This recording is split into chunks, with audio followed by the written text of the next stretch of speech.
الحمد لله رب العالمين ثم الصلاة والسلام على أشرف المرسلين وخاتم النبيين وعلى آله وأصحابه أجمعين وبعد. أعوذ بالله من الشيطان الرجيم. بسم الله الرحمن الرحيم. وإذا قيل لهم لا تفسدوا في الأرض قالوا إنما نحن مصلحون ألا إنهم هم المفسدون ولكن لا يشعرون. وإذا قيل لهم آمنوا كما آمن الناس قالوا أنؤمن كما آمن السفهاء ألا إنهم هم السفهاء ولكن لا يعلمون. صدق اللہ العظیم. محترم سامعین و ناظرین،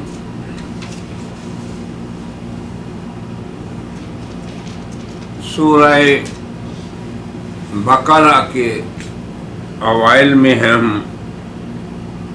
اور آج ہم نے اس کی 10ویں 11ویں اور 12ویں 10 11 12 یہ 3 آیتیں آپ کے سامنے تلاوت کی ہیں.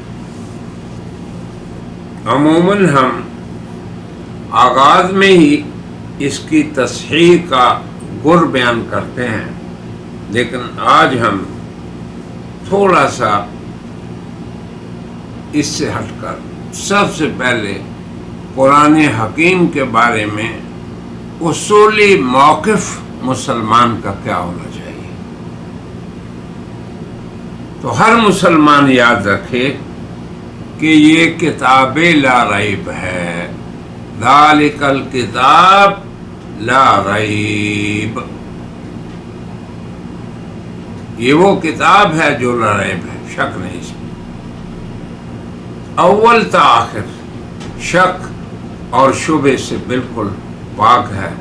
نہ اس کی خبروں میں شک ہے، نہ اس کے وعدوں میں شک ہے، نہ اس کی وعیدوں میں شک ہے. یاد رکھیں، جو اس نے قصص بیان کیے ماضی کے بالکل سچے اور بالکل حق، جو اس نے آخرت کے اور اس دنیا میں اعمال پہ وعدے کیے، صالحہ پہ اور برے پہ، وہ بھی بالکل حق اور سچ. اور اس کے ساتھ ساتھ یہ بھی بات یاد رکھیں کہ یہ قرآن محض قصص کا نام نہیں کہ ان کو یاد کر لیں، نہ صرف احکام کا نام ہے کہ اس کو یاد رکھ لو، حفظ کر لو، بلکہ یہ قرآن خطاب ہے باری تعالیٰ کا ہم میں سے ہر ایک کے نام. اس لیے اس کے قصوں میں بھی عبرت ہے، اس کے وعدوں میں بھی عبرت ہے، اس کی وعیدوں میں بھی عبرت ہے، اور یہ خطاب ہے ہمارے نام.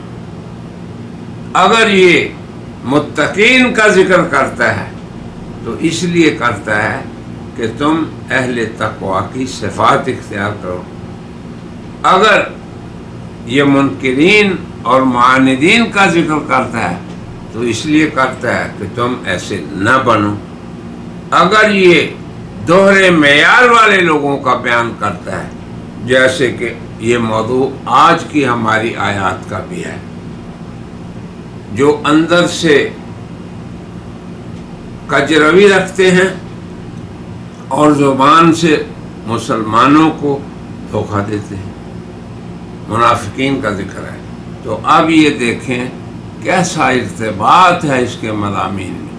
سب سے پہلے کتاب لا ریب ہونا، پھر اس کے بعد متقین کے لیے ہدایت ہونا، پھر متقین کی صفات، پھر کفار اور منکرین کی دنیا میں انجام اور آخرت میں سزا، اور پھر منافقین کا ذکر.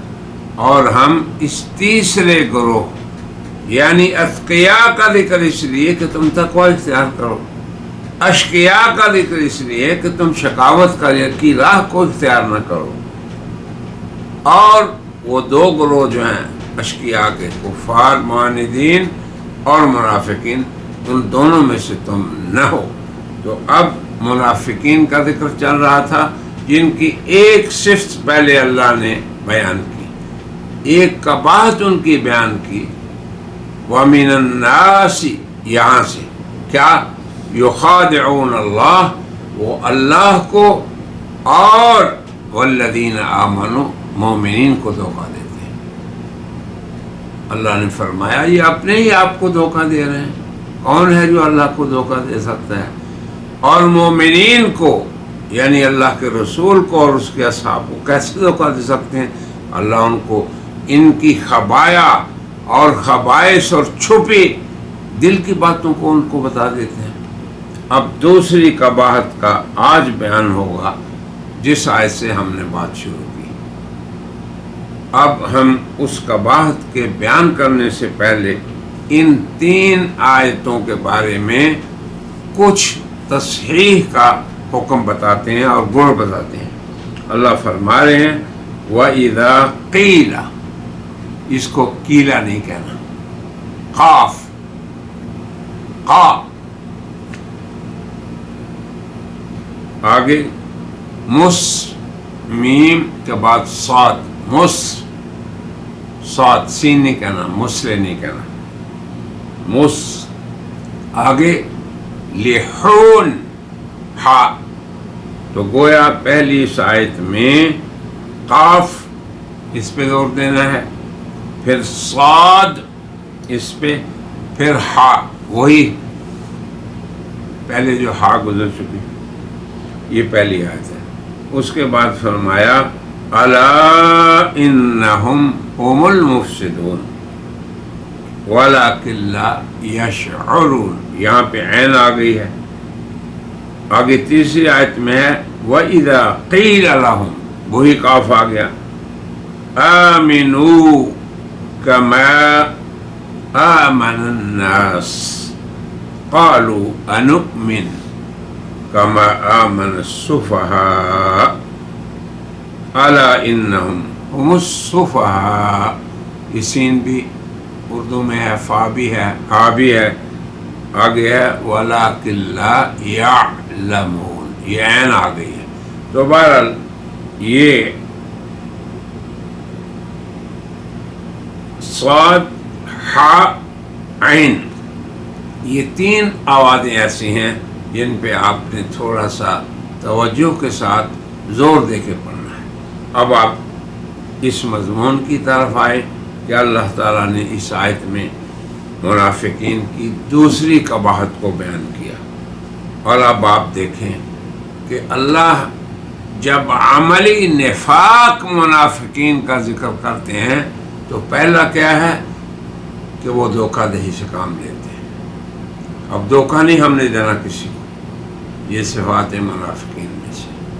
دوسری لا تفسدوا فی الارض وَإِذَا قِيلَ لَهُمْ، اور جب انہیں کہا جاتا ہے لا تفسدوا، اب فساد اردو میں بھی استعمال ہوتا ہے، لا تفسدوا یہ فساد سے روکنے کے لیے نہیں کا لفظ ہے کہ نہ فساد کرو زمین میں، تو کیا کہتے ہیں قالوا انما نحن مصلحون، کہتے ہیں کہ ہم تو کچھ نہیں سوائے اس کے کہ ہم اصلاح کرنے والے ہیں۔ اب اپنے فساد کو کیا نام دیتے ہیں؟ اصلاح کا۔ یہ بھی دیکھیں چال بازی نفاق والوں کی۔ عملی نفاق یہ ہے کہ وہ کرتے فساد ہیں مگر اپنے فساد کو نام دیتے ہیں اصلاح کا۔ غور کر لیں آپ حضرات، فساد کو اصلاح کا نام دینا۔ اب آگے اللہ کا حکم کیا ان پہ لگتا ہے، یہ بات سمجھنے والی ہے۔ الا انہم هم المفسدون، مفسدون۔ اللہ فرما رہے ہیں اے مسلمانوں خبردار رہو ان کی اس گفتگو سے اور ان کے اس قول سے تم متاثر نہ ہونا، انہم هم المفسدون، یہ لوگ مفسد ہیں۔ تو اگر ایک آدمی عمل کرتا ہے فساد والا، انسانوں میں فساد ڈالتا ہے، انسانوں میں عداوت پیدا کرتا ہے، انسانوں میں ایسے گفتگو نقل کرتا ہے کہ ان کے اندر لڑائی اور جھگڑا ہو۔ اب ان منافقین کا کیا فساد تھا، یہ سمجھنے والی بات ہے جن میں یہ آیات نازل ہوئی۔ وہ کیا کرتے تھے؟ حضرات صحابہ کے پاس آتے، ان کی مجلس میں بیٹھتے، جناب رسول اللہ کی مجلس میں آتے تو ان کے راز افشا کرتے۔ پہلا فساد ان کا اس کی شکل یہ تھی کہ وہ مسلمانوں کے راز فاش کرتے۔ اور پھر کیا کرتے؟ جب کافروں کی مجلس میں جاتے تو انہیں اہل ایمان کے خلاف آمادہ کرتے۔ اب آپ دیکھ لیں اپنے معاشرے میں، ہم بھی دیکھ لیں اپنے آپ کو، قرآن کہتا ہے کہ یہ قرآن ایسی کتاب ہے جس میں تمہارا ذکر ہے۔ اب ہم دیکھ لیں فریب دینا، دھوکہ دہی دینا کیا ہم میں ہے؟ پھر یہ کہ جو چیزیں راز ہیں، امانت ہیں، ان کا افشا کرنا اور ایک فریق کو دوسرے فریق کے خلاف آمادہ کرنا۔ اور پھر کیا؟ جو اشکالات، اعتراضات اور مشکلات اسلام کے اعداء اسلام پہ کرتے ہیں، وہ وہاں سے سن کے آگے کمزور مسلمانوں میں اس کو نشر کرتے ہیں۔ اب آپ دیکھیں آج یہ بھی فتنہ بہت بڑا ہے، لوگ الحاد کرتے ہیں دین کے اندر، جو درست اور اسلام کی تعلیمات اوپر سے چلی آ رہی ہیں مستقل اور متصل سند کے ساتھ، ان کے اوپر اشکالات وارد کرنا، شبہات قائم کرنا، اسلام کے عقائد اور مسلمات میں تشکیک پیدا کرنا، یہ ہیں وہ اعمال۔ اور پھر ضعیف الاعتقاد مسلمانوں کے عقیدے پہ حملہ کرنا۔ تو اب یہ ہے ان کا عمل، اور اسے وہ کیا کہتے ہیں؟ اصلاح۔ فساد کو اصلاح کا نام دینا یہ منافقین کی صفت ہے۔ چلیں اب تیسری صفت کی طرف آ جائیں۔ وَإِذَا قِيلَ لَهُمْ آمِنُوا كَمَا آمَنَ النَّاسُ، جب انہیں یہ کہا جائے کہ تم بھی بھلے ایمان لے آؤ جیسے لوگ ایمان لائے ہیں۔ اب اس لوگ سے مراد کیا ہے؟ حضرات مفسرین نے اس تفسیر میں لکھا ہے کہ اس سے مراد یہ ہے کما آمن ابو بکر و عمر و عثمان و علی، جیسے کہ یہ حضرات صحابہ کے بعد ابو بکر و عمر، عثمان و علی ایمان لائے ہیں۔ یعنی ان چار کی تخصیص اس لیے فرمائی کہ تم لوگ قیامت تک کے انسانوں کے لیے نمونہ ہے کہ ایمان معتبر وہ ہے جو حضرات صحابہ کا۔ یاد رکھیں آپ، معتبر ایمان وہی ایمان ہے جو خلفائے راشدین کے منہاج اور ان کے منوال پر ہو۔ ایمان اور تصدیق وہی معتبر ہے جو حضرات صحابہ نے جیسے فرمائی۔ اللہ اکبر۔ اب یہاں پہ اللہ تعالیٰ نے اتنا ہی فرمایا کہ انہیں جب یہ کہا جائے کہ تم لوگوں کی طرح کیوں مومن نہیں ہوتے ہو، اب یہاں پہ بات سمجھے، ہم نے یہ لوگوں سے بھی مراد آپ کو بتا دی، کیونکہ اللہ کا صاف ارشاد ہے فَإِنْ آمَنُوا بمثل ما آمنتم بھی، صحابہ کو یہ خطاب ہے کہ جس طرح تم ایمان لائے ہو، جس طرح تم نے اللہ کی ذات کو مانا ہے، اس کے وعدوں اور وعیدوں پہ یقین کیا ہے، اور کوئی شک اور شبہ تمہیں نہیں، ایسے ہی جناب رسول اللہ صلی اللہ علیہ وسلم کی ارشادات کی تعمیل میں تمہیں کوئی شک اور شبہ نہیں، یہ ایمان مطلوب ہے۔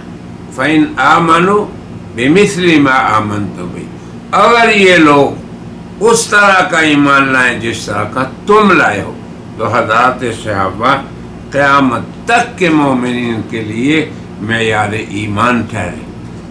اللہ نے یہ نہیں فرمایا کہ ایمان لاؤ جیسے میں کہہ رہا ہوں، یہ نہیں کہا ایمان لاؤ جیسے اللہ کے رسول ایمان لائے، نہیں، وہ معصوم لوگ ہیں، ان جیسا تو ہو ہی نہیں سکتا۔ یہ کہا کہ جس طرح حضرات صحابہ ایمان لائے ہیں۔ یہ اب نقطہ یاد رکھیں کہ حضرات صحابہ، یاد رکھیں یہ بات، وہ غیر معصوم انسان ہیں جو دین کے اندر سب سے اونچے عمل کے اور اوجب الواجبات اور فرائض میں سب سے بڑا فریضہ کیا ہے؟ ایمان لانا، اس میں وہ نمونہ ہے۔ تو حضرات صحابہ کو میں ہمیشہ کہتا ہوں معصوم نہیں ہم مانتے، لیکن وہ ایسے غیر معصوم لوگ ہیں جو ایمان میں قیامت تک کے لوگوں کے لیے نمونہ ہے۔ اب بتائیں، اب آپ پھر بات کریں حضرات صحابہ پہ، کس منہ سے بکواس کرے گا کوئی شخص حضرات صحابہ پر؟ تو بہرحال اللہ تعالیٰ نے منافقین کی تیسری قباحت یہ بیان کی۔ یہ دیکھیں کہ جب ان سے یہ مطالبہ ہوتا ہے کہ تم بھی لوگوں کی طرح ایمان لاؤ، تو کہتے ہیں انؤمن، کیا ہم ایمان لائیں، کما آمن السفہاء، جیسے بیوقوف ایمان لائے ہیں۔ اب یہاں پہ دیکھیں، سمجھنے والی بات ہے کہ انہوں نے سفہاء، سفیہ کی جمع ہے، کم عقل آدمی، کسے کہا؟ ان لوگوں کو جنہوں نے اللہ اور رسول پہ اخلاص سے ایمان جو لائے اور اللہ اور رسول کی تصدیق میں شک و شبہ اس کی گنجائش ہی نہیں تھی ان کے اندر، اور اللہ کے ہاں وہ معیار ایمان لوگ تھے، ان لوگوں کو یہ سوا کہہ رہے ہیں۔ کیوں؟ یہ بات سمجھنے والی ہے، اور پھر آپ اپنے معاشرے پہ اس کو فٹ کر کے دیکھیں۔ سفیہ اسے کہتے ہیں جو اپنے نفع یا نقصان کا جسے احساس نہ ہو، اسے کہتے ہیں سفیہ، عربی میں سفیہ، کم عقل۔ اب حضرات صحابہ رضی اللہ عنہم کو انہوں نے یہ کیوں کہا؟ اس لیے کہ حضرات صحابہ کے ہاں دنیا کا نفع، دنیا کا ضرر، دنیا کا فائدہ، دنیا کا نقصان، اس کی انہیں کوئی پرواہ نہیں ہوتی تھی۔ ان کی زندگی کی سب سے پہلی صفت یہ تھی کہ انہوں نے کیا کیا؟ آثروا الدنیا، آثروا الآخرہ علی الدنیا، کہ انہوں نے آخرت کی زندگی کو دنیا کی زندگی پر ترجیح دی۔ اب جب یہ ہوا تو آخرت کا ہر نفع ان کے لیے نفع ہے، آخرت کا ہر نقصان ان کی نظروں کے سامنے ہے، اور دنیا کا نفع اور نقصان ایچ ہے۔ تو چونکہ حضرات صحابہ کو ذرا برابر بھی پرواہ نہیں تھی، نہ دنیا کے نفع کی نہ دنیا کے نقصان کی، تو اب ان کے ہاں، کن کے ہاں؟ منافقین کے ہاں، جن کے دلوں کے اندر کھوٹ ہے، جن کے اندر ایمان سے خالی ہیں، جنہیں اللہ فرما چکے وما ہم بمؤمنین، یہ مومن نہیں، جنہیں اللہ فرما چکے انہم ہم المفسدون، یہ مفسد ہے، وہ کہتے ہیں اہل ایمان۔ تو واقعی آج کے اس دور میں بھی ہم دیکھتے ہیں کہ لوگ جو اپنے آپ کو عقل مند سمجھتے ہیں، جن کی نظر صرف اس دنیا کی زندگانی پہ ہے اور آخرت ان کی آنکھوں سے اوجھل ہے، وہ جب اہل ایمان کو دیکھتے ہیں کہ دیکھیں جی یہ اللہ کی راہ میں اتنا خرچ کر رہے ہیں، صدقہ کر رہے ہیں، خیرات کر رہے ہیں، مساجد بنا رہے ہیں، اللہ کے دین کی تبلیغ میں خرچ کر رہے ہیں، کتابیں چھپا رہے ہیں، قرآن کریم چھپا رہے ہیں، تو یہ لوگ کیا کر رہے ہیں؟ اپنی تجارتوں اور مالوں کو انہوں نے آخرت بنانے کا ذریعہ بنایا ہے. یہ تھی اصل حضرات صحابہ کی صفات. تو اس لیے انہوں نے یہ کہا کہ یہ لوگ بیوقوف. اب اصل بات یہ ہے کہ وَإِذَا أَتَتْكَ مَذَمَّتِي مِن نَاقِصٍ، ایک آدمی خود ناقص العقل ہے تو وہ کسی کو کیسے ناقص العقل کہہ سکتا ہے؟ فَهِيَ الشَّهَادَةُ لِي بِأَنِّي كَامِلٌ. اگر ناقص العقل انسان کوئی بات کہے، اب جن کے اندر نفاق ہے، اب ان کے اندر کہاں بصیرت ہوگی؟ ان کی عقل کہاں کام کرے گی؟ اور جن کی آنکھوں پہ اللہ نے پردہ ڈال دیا اور اللہ نے ان کے کانوں میں گرانی ڈال دی، نہ کان سے مستفید ہوئے نہ آنکھ سے، اور ان کے دلوں پہ غلاف ڈال دیے، تو اب وہ کیسے حقائق کو جانیں گے؟ تو حقائق کو ایمان کی نظر سے دیکھنے والا کبھی اللہ کی راہ میں خرچ کرنے والے کو بیوقوف نہیں کہتا. اور ہر وہ شخص جو دینداروں کو یہ سمجھتا ہے کہ یہ کم عقل ہیں، یہ عملی نفاق ہے، اور یہ منافقین کی تیسری صفت ہے. تیسری صفت کیا ہے؟ کہ اہل ایمان کو سفیہ کہنا. اب اس کا جواب کون دے رہا ہے؟ خود اللہ جواب دے رہے ہیں، الا انہم، خبردار، ہوش میں آؤ اے ہوش مندو، سنو، انہم، یقیناً وہ. اب دیکھیں تاکید کیسے، قرآن کی تعبیر کو دیکھیں کہ جب اللہ نے اہل ایمان پہ انہوں نے حرف باندھا، جب اہل ایمان کے بارے میں اہانت آمیز کلمہ کہا، تو اس کے جواب میں اللہ کی غیرت کیسے جوش مارتی ہے. اللہ فرماتے ہیں الا، پہلا یہ حرف تنبیہ ہے، لوگو خبردار ہو جاؤ. اب احکم الحاکمین کی طرف سے اعلان آ رہا ہے. آگے پھر فرمایا انہم، ان حرف تحقیق ہے، بے شک، یقیناً وہی لوگ. آگے پھر سنیے، ہم الصفحاء. اب یہ دیکھیں پھر یہ جملہ اسمیہ، وہی بیوقوف ہے. اب یہ ہے اللہ کی غیرت. جب اللہ والے آپ ہو گئے تو پھر اللہ کسی کو بولنے بھی نہیں دیتا آپ کے خلاف، آپ کی طرف سے اللہ خود جواب دیتا ہے. تو اللہ نے فرمایا کہ بیوقوف تو وہ ہیں، کیونکہ نبی کریم صلی اللہ علیہ وسلم کا ایک ارشاد ہے جسے آپ ہمیشہ اپنے سامنے رکھیں.